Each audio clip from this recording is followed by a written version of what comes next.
Hey guys, I'm ROG. In this video, I wanted to share my personal review for the ROG Xbox Ally X. Should you go ahead and run and go buy it? What do I think about it? So yeah, that's what I wanted to share in this video. I've been using this for over 2 weeks already. And of course, I've been using other Windows handheld devices before. So I'm pretty sure I'm ready to share with you what are my opinions about this device. So let's go ahead and first start with the number one thing that you're going to notice when you grab this thing in your hand. It's the ergonomics. Back when this was announced for the first time, I did not like the design, but when you grab this in your hands, you're going to notice right away, oh my God, this thing feels very, very good when you grab it in your hand and you're playing video games here, because it's basically like an Xbox, controller, but split in half and with a big ass screen in the middle. That's basically what it feels like. It's not exactly what it is, but it's what it feels like. The other thing that I really love about this is that it comes out of the box with Xbox full screen experience, right? So that means when you turn it on, instead of going towards Windows 11 desktop, which this is what it is, right? This is a Windows 11 desktop. This is not a real actual Xbox, even though yes, an advertisement wants you to believe that this is an Xbox, but honestly, it is not an actual Xbox, but it tries to actually feel like an Xbox console, and that is very good. In a way, I'm happy that this is not an Xbox, an actual Xbox, because if it was an Xbox, it would be locked in to just Xbox video games, and that's not what we want. We want a handheld gaming PC that you could play any game from any launcher on the go, and that's what this is. That's very awesome. But just because this device actually has the Xbox full screen experience, it's not the reason you should go ahead and buy this device, because right now, at this moment, as you're watching this video, you can actually install this experience on any Z1 Extreme device or any Windows handheld gaming PC. You can actually do this right now and have a very, very similar experience that you have here. The other thing that I really love about this device is the performance. This has the Z2 Extreme processor, and it also has 24 gigabytes of RAM, which I really do prefer over 16 gigabytes because it gives a little bit more headroom space for games with recommended settings. That way, when games says that it requires 16 gigabytes of RAM, it is really not hitting it that much. It still has some more wiggle room over the 16 gigabytes of RAM. So that's why I think 24 gigabytes of RAM should be like the minimum a handheld gaming PC should have. I also love that the device out of the box comes with a 1 terabyte SSD 2280 drive,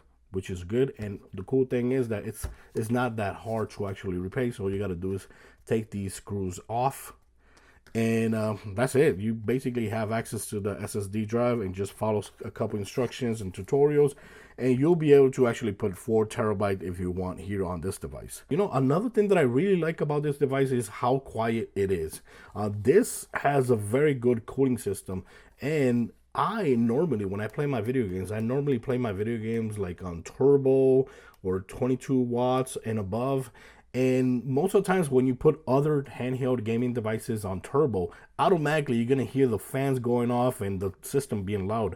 I am very surprised how quiet this device is, even when you're playing on turbo, which is like I'm playing it most of the times, because sometimes I don't even realize I'm playing on turbo because you don't hear the fans at all. That is very, very good. Also, I'm very impressed with the battery life. Yes, depending what game you're playing on this device, if it's a big AAA game, you're going to get around 2 hours of battery life. But if you're playing a normal, 2D game or an indie game, you can easily get close to 4 hours of battery life here on this device and still have a beautiful, awesome experience here. The other thing about the device, also the speakers. This has 2 speakers right here, front-facing speakers, and it does sound really good. I'm very surprised how awesome it sounds. For me, in my opinion, one of the best sounding speakers on handheld that I've used till this date, especially since I'm coming from the Legion Go, and that device actually had a very, very bad speakers compared to this.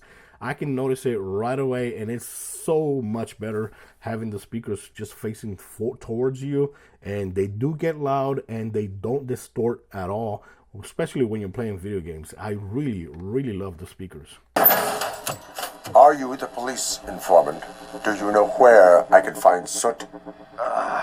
Oh man, all great questions, but could you untie me first?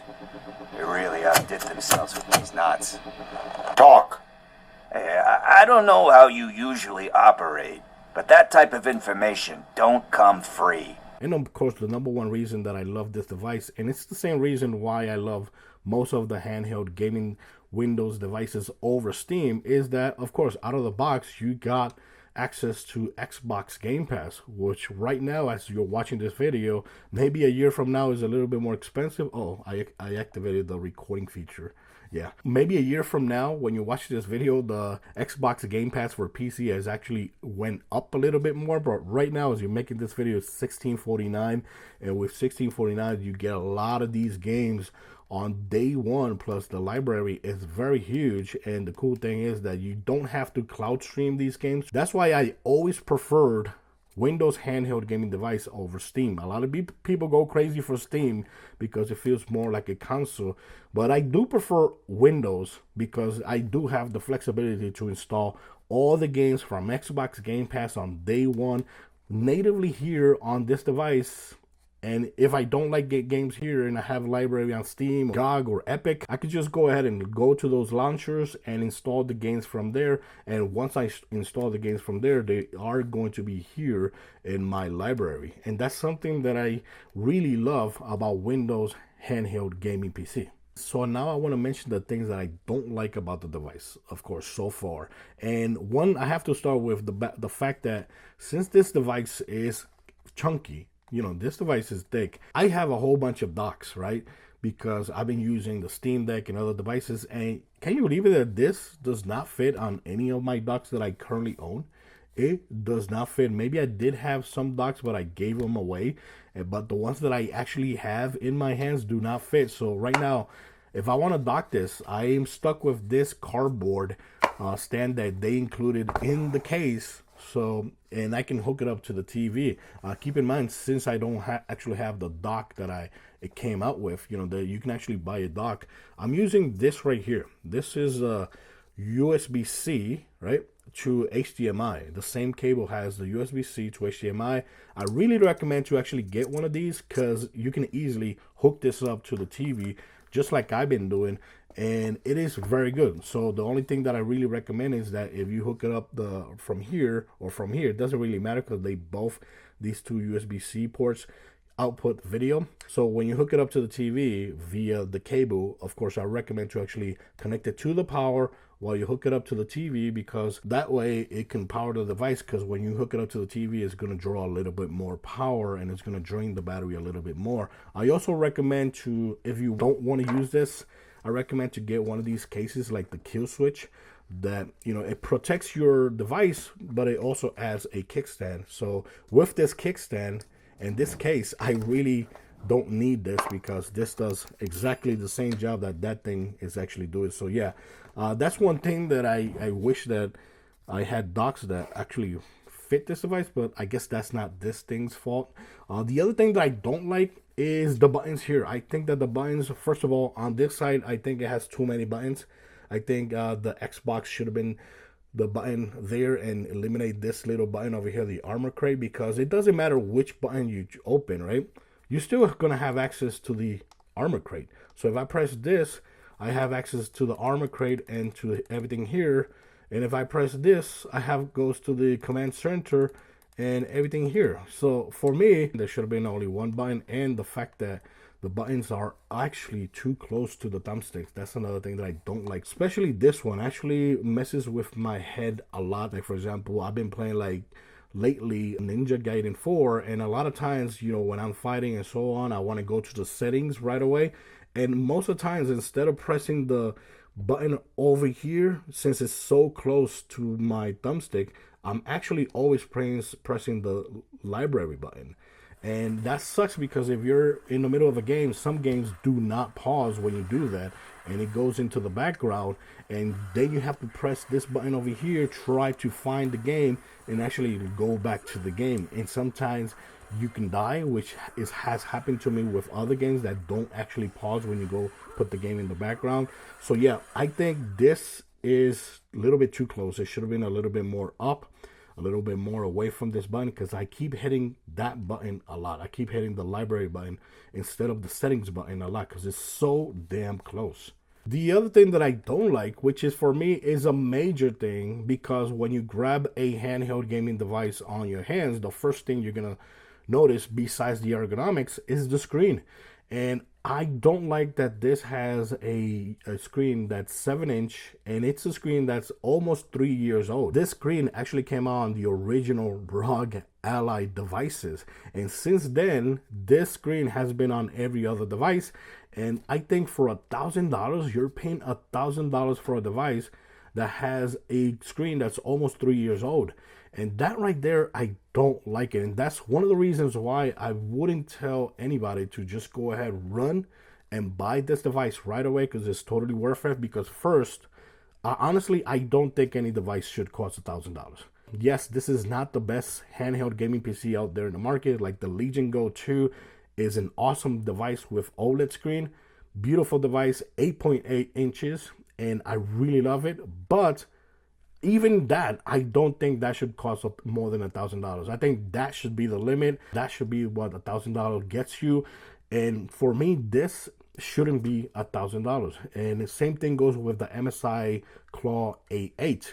That device has similar specs to this right here, and it has an 8-inch screen.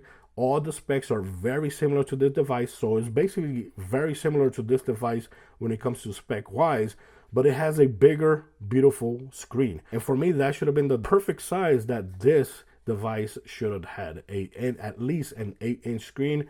It doesn't matter if it's OLED or not, because there's a lot of great LCDs that have very good quality. Like the PlayStation Portal has an 8-inch screen, but it has a beautiful 8-inch screen. And right now, honestly, if I did have my Legion device in my hands and I didn't do like YouTube videos, I would be very, very tempted on returning this device and getting my $1,000 back.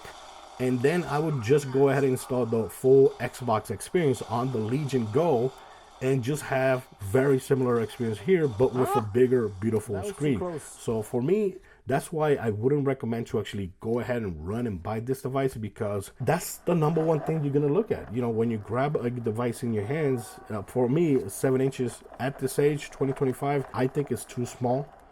You know, I think it's too small, and the technology is old. It's almost a 3-year-old screen. So if you're asking me if you should go ahead and run and buy this device, I find it very hard and almost irresponsible for me to tell you, yes, go ahead and run and get this device for $1,000. Like I said, I do prefer the MSI Claw A8, and that device is still not available officially here in the United States, but I hear that that's going to be $899. And if that's $899 with similar specs to this and a bigger, beautiful screen, I think that's worth it even more than this device. The Legion Go 2, like I said, I love it. Beautiful OLED screen, but at over $1,300, honestly, I don't think I would ever pay more than $1,000 for a handheld gaming device. So should you go out and buy this device? I feel bad saying no, because this is an amazing, great device, spec-wise and everything, comfort-wise. It's a very great device, you know, but I don't think you should pay $1,000 for this. I think you should wait for a sale. If there's like a $100 discount, I think that's when you actually buy this device, when it's $100 cheaper or more than $100 cheaper. I would actually recommend to do that if you actually want to get this, because if you have a Z1 Extreme and you want to have the same experience I'm having here, just go ahead and download and install the Windows Xbox full experience on your device, which you can do it right now, and it's officially coming out next year to almost every single device out there in the market. So yeah, I would really recommend, if you're going to get this device, it's a great device. I really like it, but get it on sale. Get it on sale. Try to get it for $100 cheaper or more than $100 cheaper. I would definitely go ahead and get it on sale. Of course, I'll leave links in my descriptions just in case you're interested in getting this device or any of the accessories that I've been using on this device. And one of the sites that I really recommend to actually get this for, pay attention to the price is Best Buy. Best Buy, a lot of people buy these devices and they realize, holy crap, this is a PC. I don't want a PC. I want a console that feels like a Nintendo Switch or a Steam Deck. So a lot of people end up returning this, and they are perfectly working great devices. So a lot of times just go to the use section right there on the same page. You're going to see this device, and you might be able to get the device for $100 or cheaper, as time passes. So yeah, other than that, guys, thanks for watching this video. Let me know in the comments what you think about my personal review. Do you agree with me or not? If you don't, just leave it in the comments. Let me know all the good and all the hate. Thanks for watching this video. Let me know in the comments what you think about it. Till next time. Bye-bye.